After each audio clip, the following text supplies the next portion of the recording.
Chapter 25, The Sixties, 1960 to 1968, Part 1.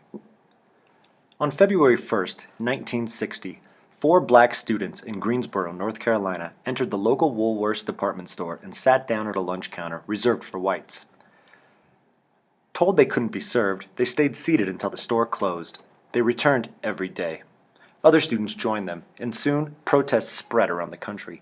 After 5 months, Woolworth's agreed to serve black customers at its lunch counters. The sit-in reflected blacks' growing frustrations at the slow pace of civil rights progress, and it marked the beginning of the 1960s, a decade of political activism and social change. Similar protests flared throughout the South, demanding the integration of parks, pools, restaurants, bowling alleys, libraries, and other facilities. By the end of 1960, as many as 70,000 people had participated in the sit-ins. Though angry whites often attacked them, these civil rights activists were trained in nonviolent resistance and did not retaliate. The sit-ins forced Americans to rethink the meaning of freedom. Civil rights activists, with their freedom rides, freedom schools, freedom marches, and calls for freedom now, made freedom their rallying cry. Thousands of ordinary men and women risked physical and economic safety to claim their freedom, and their acts inspired other challenges to the status quo, such as a student movement called the New Left, the second wave of feminism, and activism by other minorities. At the end of the 1960s, these movements had challenged the 1950s definition of freedom as shaped by the Cold War and consumerism. They changed perceptions about U.S. foreign policy and introduced notions of freedom and personal life. They made other Americans aware that many groups such as students, women, racial minorities, and homosexuals felt excluded from the enjoyment of freedom. Through the sit-ins, college students became the leading force for social change. In 1960, young black and a few white activists in Raleigh, North Carolina, formed the Student Nonviolent Coordinating Committee, or SNCC, which would work to replace segregation with a beloved community of racial justice and give blacks control over the decisions that affected their lives. Direct actions of many sorts followed the sit-ins. Blacks demanded access to segregated beaches and pools. In 1961, the Congress of Racial Equality, or CORE, launched the Freedom Rides. Integrated groups traveled on buses into the Deep South to force compliance with court orders banning segregation in interstate transportation. Violent mobs attacked them and burned the buses while police stood by. The Freedom Rides forced the federal desegregation of interstate transportation. Escalating protests saw the growing resistance by local authorities. Late in 1961, SNCC and other groups began a nonviolent campaign against racial discrimination in Albany, Georgia. The protests lasted a year, and demonstrators' filling of jails failed to win national sympathy. In late 1962, a court ordered the University of Mississippi to admit James Meredith, a black student. State police did nothing as a mob encouraged by the state's governor rioted. 2 were killed, and President Kennedy dispatched Army troops to restore order. The crest of protest was 1963, as demonstrations against inequalities in education, employment, and housing spread throughout the South. In 1 week in June, more than 15,000 were arrested in 186 cities. This wave of discontent culminated in Birmingham, Alabama, a deep South city with a history of violence against blacks since World War II. When local banks protesting for more economic opportunity and the desegregation of local businesses had little success, Martin Luther King Jr. came to the city. While in jail for violating a ban on demonstrations, King wrote his elegant Letter from a Birmingham Jail. King excoriated local clergy who asked for patience and recounted the daily abuses black Southerners faced. King asked white moderates to abandon fears of disorder and commit themselves to racial justice. When King decided to have black school children join the protests, the city's police chief, Eugene Bull Connor, ordered brutal attacks with nightsticks, fire hoses, and attack dogs. Televised images of the repression outraged national and world opinion and led Kennedy to begin to embrace the civil rights movement's goals. Leading businessmen, fearing the damage to the city's reputation, ended the protests by desegregating stores and restaurants and by promising to hire blacks. Birmingham forced white Americans to decide whether they had more in common with citizens demanding basic rights or with violent segregationists.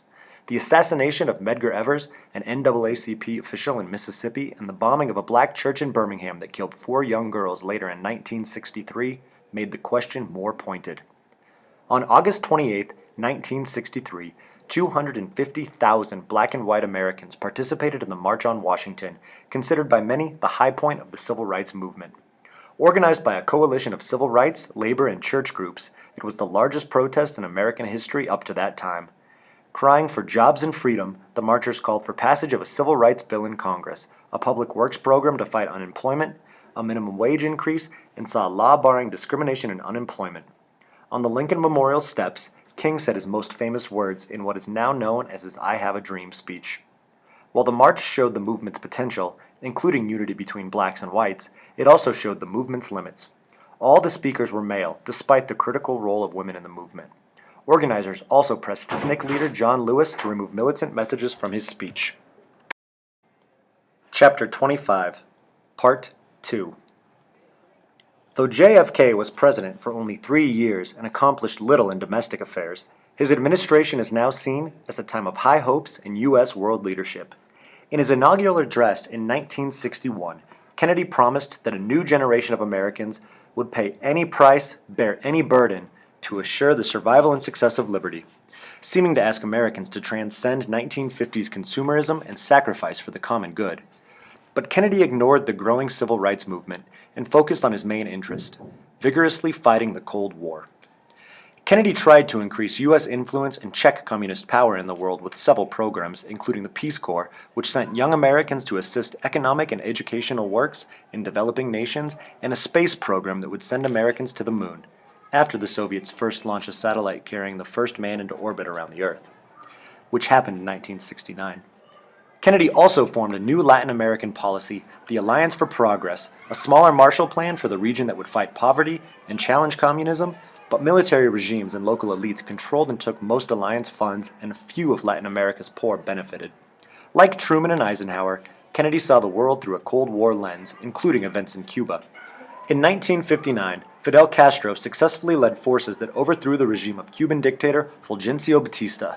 Under Batista, Cuba had been an economic dependency of the United States, and when Castro's government started to nationalize Americans' lands and investments and sell sugar to the Soviet Union, Eisenhower stopped trade with the island, and the Central Intelligence Agency, or CIA, began to train anti-Castro exiles for an invasion.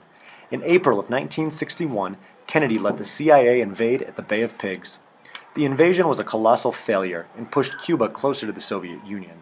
Kennedy's administration tried assassinations and other tactics to get rid of Castro, but also failed.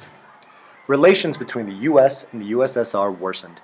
In August of 1961, to deter emigrants fleeing from East to West Berlin, the Soviets built a wall separating the two parts of the city. Until its 1989 demolition, the Berlin Wall symbolized the Cold War and the division of Europe.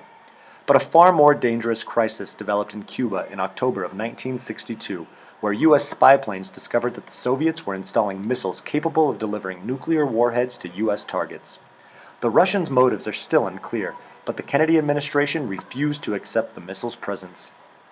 Kennedy rejected military advice to invade Cuba, which would have very likely triggered a Soviet attack in Berlin and perhaps nuclear war, and instead imposed a blockade or quarantine of the island, demanding the missiles' removal.